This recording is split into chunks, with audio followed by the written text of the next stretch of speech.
वास्तव न्यूज में स्वागत है आपका। मैं हूं सरदार। विजयपुर शहर में ऑटो रिक्शा अब इतने दौड़ते हैं ताकि अब गिनना ही मुश्किल है।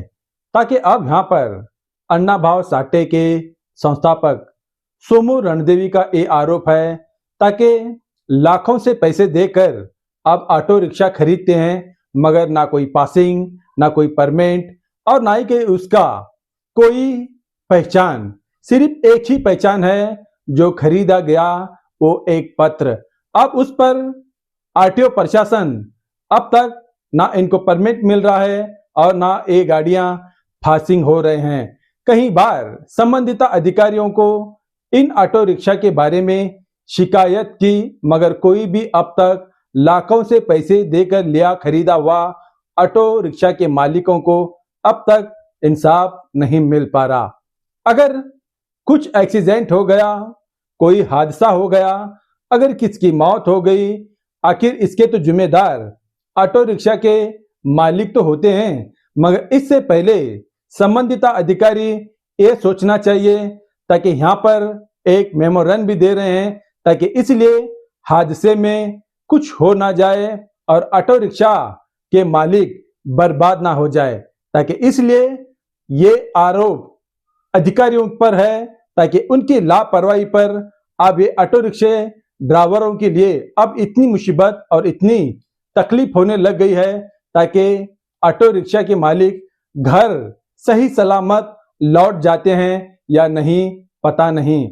अब इस पर संबंधित अधिकारियों को शिकायत करने के बाद इन्होंने अब तक क्यों उन ऑटो रिक्शा वालों पर कानूनी कार्रवाई क्यों नहीं की, परमिट क्यों नहीं दिया गया, पासिंग क्यों नहीं किया गया, आखिर क्या कर रहे हैं ये अधिकारी।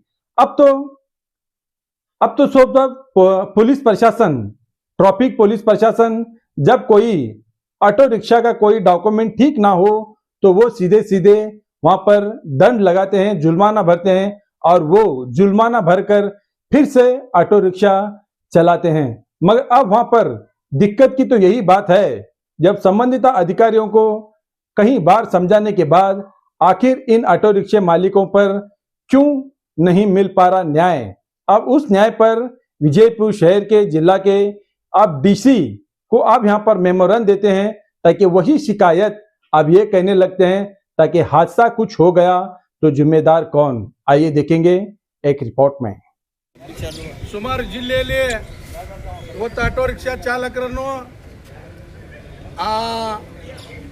150-40 ರಿಕ್ಷಾಗಳಲ್ಲಿ ಇವತ್ತು 2023ರಿಂದ ಇಲ್ಲಿವರೆಗೆ ಆ ಗಾಡಿ ಪಾಸಿಂಗ್ ಇಲ್ಲ, ಪೇಪರ್ಸ್ ಇಲ್ಲಾರ್ದೆ ಇವತ್ತು ತಿರುಗಾಡಕತ್ತಾವ। ಇವತ್ತು ಅವರು ಸುಮಾರು 4ರಿಂದ 4.5 ಲಕ್ಷ ಕೊಟ್ಟು ಇವತ್ತು ರಿಕ್ಷಾ ಖರೀದಿ ಮಾಡ್ಲಾತ್ತಾರ। ಇವತ್ತು ಮೈತಾ ಏಜೆನ್ಸಿ ಅವ ಆ ಏಜೆನ್ಸಿ ಅವ ಇವತ್ತು ಅವರಿಗೆ ನಂಬಿಸಿ ಮೋಸ ಮಾಡುವಂಥ ಕೆಲಸ ಮಾಡ್ತಾನೆ ಆಟೋದವರಿಗೆ। ಇವತ್ತು ಅವ್ನು ಸೇಲ್ ಆಗೋ ಸಂಬಂಧ ಇವತ್ತು 4 ಲಕ್ಷ ರೂಪಾಯಿ ಒಂದು ರಿಕ್ಷಾ ತೊಗೊಂಡು ಅವ ಪರ್ಮಿಟ್ ಇಲ್ಲಾರ್ದೆ ಇವತ್ತು 3 ವರ್ಷ ಅವ ಗಾಡಿ ಓಡಿಸ್ತಾ ಇದ್ದಾನೆ। ಈಗ ಮಾನ್ಯ ಪೊಲೀಸ್ ವರಿಷ್ಠ ಅಧಿಕಾರಿಗಳಿಗೂ ಗಮನಕ್ಕೆ ನಾವು ತಂದೆವು, ಅವರಿಗೂ ಕೂಡ ಮನವಿ ಕೊಟ್ಟೆವು। ಇವತ್ತು ಮಾನ್ಯ ಜಿಲ್ಲಾಧಿಕಾರಿಗಳಿಗೆ ಮನವಿ ಕೊಡ್ಲಾತ್ತೇವೆ ನಾವು। ಇವತ್ತು ಆರ್ಟೋ ಅಧಿಕಾರಿಗಳನ್ನ ಇವತ್ತು ತಕ್ಷಣನೇ ಮಾನ್ಯ ಜಿಲ್ಲಾಧಿಕಾರಿಗಳು ಹೇಳಿ ಆ ಬಡಪಾಯಿಗಳಿಗೆ ಅವರಿಗೆ ಪರ್ಮಿಟ್ ಅನ್ನು ಕೊಡುವಂಥ ವ್ಯವಸ್ಥೆ ಆಗಬೇಕು ಜಿಲ್ಲೆಯಲ್ಲಿ। ಯಾಕಪ್ಪ ಅಂದ್ರೆ ಏನಾದರೂ ಆದ್ರೆ ಆ ರಿಕ್ಷಾದ ಒಂದು ಮನಿ ಮುಣುಗ್ತದ। ಇವತ್ತವ ದಿನನಿತ್ಯ 300-400 ರೂಪಾಯಿ ದುಡಿದ ಕಷ್ಟದ। ಆ ಹೆಂಡ್ರ ಮಕ್ಕಳು ಬೀದಿಗೆ ಬರುವಂತ ಒಂದು ವ್ಯವಸ್ಥೆಯನ್ನ ಈ ಜಿಲ್ಲೆಯಲ್ಲಿ ಆಗುವಂತ ಪರಿಸ್ಥಿತಿ ನಿರ್ಮಾಣ ಆಗತ್ತದ। ಯಾಕಪ್ಪ ಅಂದ್ರೆ ಗಾಡಿಗೆ ಪೇಪರ್ಸ್ ಇಲ್ಲಪ್ಪ ಅಂದ್ರೆ ಅವ ಏನ್ ಮಾಡವ, ಪ್ರತಿ ದಿನನಿತ್ಯ ಇವತ್ತು ಟ್ರಾಫಿಕ್ದವರು ಅವ್ರ ಕಾರ್ಯವನ್ನು ಅವ್ರು ಮಾಡ್ತಿರ್ತಾರ। ಯಾಕಪ್ಪ ಅಂದ್ರೆ ಹಿಡಿದು ಅವ್ರು ಒಳಗೆ ಹಾಕ್ತಾರ, ಇವ್ರು ದಂಡ ಕಟ್ತಾರ, ಗಾಡಿ ಹೊರಗೆ ತೊಗೊಂಬರ್ತಾರ। ಆ ಗಾಡಿಗಳಿಗೆ 150-40 ಗಾಡಿಗಳಿಗೆ ಇವತ್ತು ಇಲ್ಲಿವರೆಗೆ ಪರ್ಮಿಟ್ ಇಲ್ಲ। 2023, 24, 25 ಇವತ್ತು 3 ವರ್ಷ ಗಾಡಿಗಳು ನಡ್ಲಿ ಆತಾವ।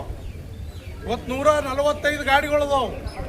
ಇವತ್ತು ಮಾನ್ಯ ಜಿಲ್ಲಾಧಿಕಾರಿಗಳು ಅವ್ರ ಮೇಲೆ ಗಮನ ಹರಿಸಿ ತಕ್ಷಣನೇ ಅವ್ರಿಗೆ ಪರ್ಮಿಟ್ ಅನ್ನು ತಾವು ಕೊಡುವಂತ ವ್ಯವಸ್ಥೆ ಮಾಡ್ಬೇಕಂತಂದು ನಾವು ಸತ್ಯಶೋಧಕ ಡಾಕ್ಟರ್ ಅಣ್ಣಾಭಾವ್ ಸಾಠೆ ಸಂಘಟನಾ ಸಮಿತಿಯಿಂದ ತಮಗೆ ನಾವು ಆಗ್ರಹವನ್ನು ಮಾಡ್ಕೋತೇವೆ। ಇಲ್ಲಪ್ಪ ಅಂದ್ರೆ ಮುಂದಿನ ತೀರ್ಮಾನದಲ್ಲಿ ಉಗ್ರವಾದ ಹೋರಾಟ ರಿಕ್ಷಾವನ್ನು ಎಲ್ಲ ರಿಕ್ಷಾಗಳ ತಂದು ನಾವು DC ಕಚೇರಿಗಳ ಎದುರಿಗೆ ಹಚ್ಚಿ ಉಗ್ರವಾದ ಹೋರಾಟ ಸ್ವರೂಪ ಆಗ್ತದೆ ಅಂತ ಹೇಳಿ ನನ್ನ ಎರಡು ಮಾತನ್ನ ಹೇಳ್ತೀನಿ. ಜಬೇಂ ನಮ ಬುದ್ಧಾಯ್. ಬೇಕೇ ಬೇಕು ಬೇಕೇ ಬೇಕು ನ್ಯಾಯ ಬೇಕು ಬೇಕೇ ಬೇಕು ನ್ಯಾಯ ಬೇಕು ಅಲ್ಲೋಡ ಹೇಳಿ.